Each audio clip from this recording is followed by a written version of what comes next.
Scratch Initiation, deuxième partie. Dans cette vidéo, nous poursuivons la découverte du logiciel Scratch. Vous devez avoir visionné et travaillé la vidéo 5e Scratch Initiation avant de regarder celle-ci. Comment changer de lutin? Pour changer mon lutin, je vais sur l'icône du lutin avec Scratch 3, c'est le petit icône que j'entoure avec ma souris en bas de votre écran. Donc, je vais cliquer sur cette icône de lutin. S'affichent alors à mon écran les différents lutins possibles que je peux sélectionner.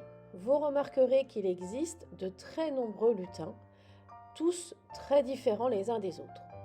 Par exemple, sélectionnons le petit dragon vert.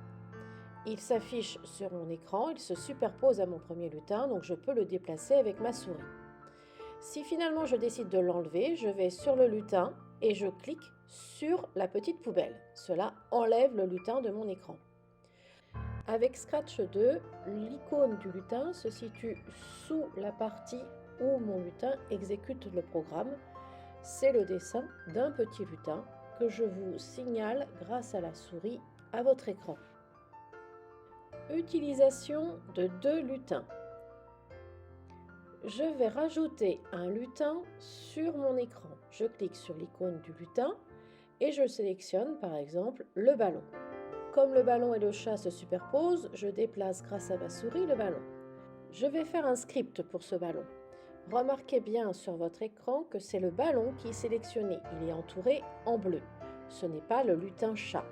Donc le script que je vais saisir sera pour le ballon.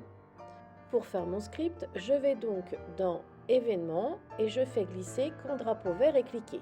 Puis je vais dans Mouvement et je sélectionne Aller, position aléatoire.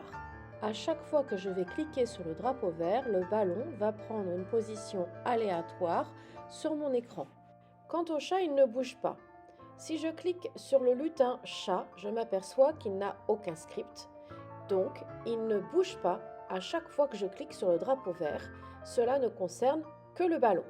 Maintenant, je veux que mon chat fasse quelque chose quand je vais cliquer sur le drapeau vert. Le ballon et le chat vont faire tous les deux quelque chose. Donc, j'ai créé un script pour mon chat. Maintenant, quand je vais cliquer sur le drapeau vert, le ballon va prendre une position aléatoire et mon chat va exécuter le script que je lui ai attribué.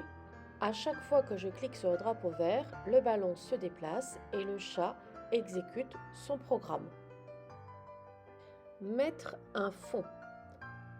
Maintenant, je souhaite que mon lutin se déplace sur un fond. Je vais donc choisir une scène, un arrière-plan. Les deux vocabulaires sont possibles. Sur Scratch 3, pour choisir un arrière-plan ou une scène, je vais en bas à droite de mon écran. Vous remarquerez qu'on voit bien les deux vocabulaires possibles, scène, arrière-plan. Je vais sur mon icône et je clique dessus. Apparaît alors tous les arrière-plans que j'ai à ma disposition. Tout comme les lutins, ils sont très nombreux. Par exemple, je peux choisir le fond marin si cela me plaît ou si c'est l'exercice qui me le demande. Je peux ajouter un autre arrière-plan. Cette fois-ci, je vais sélectionner le repère dans le plan. Avec Scratch 2, pour obtenir un fond, je vais sous l'écran de mon lutin, en bas à gauche. Mais revenons à Scratch 3. Vous remarquerez que mon programme m'indique que j'ai 3 arrière-plans à ma disposition. C'est également le cas sur Scratch 2. Pour l'instant, c'est mon lutin qui est sélectionné. Il est entouré en bleu. Donc, le menu que vous avez sur votre gauche concerne mon lutin.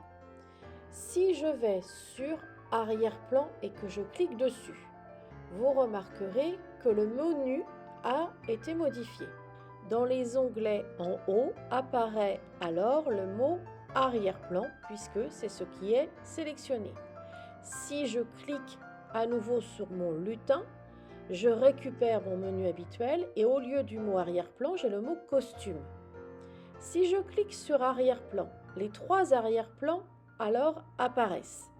Si je vais sur la petite poubelle et que je clique dessus, je vais enlever l'arrière-plan dont je ne veux plus. Ici, j'ai retiré le repère, maintenant je retire le fond marin. Retournons donc sur le menu des scripts. Vous remarquerez qu'avec l'arrière-plan, je n'ai pas accès au mouvement. Tandis qu'avec le lutin, quand je clique sur mon lutin, je retrouve le menu du mouvement. Attention, quand j'utilise un arrière-plan, si je veux écrire un script agissant sur mon lutin, je dois penser à sélectionner mon lutin.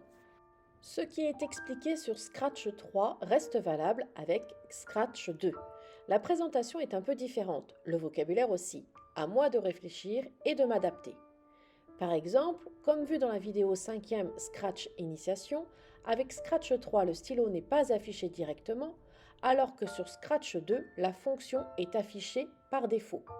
Grâce aux 2 vidéos que vous avez visionnées, vous êtes prêt à faire des programmes. À vous de jouer maintenant.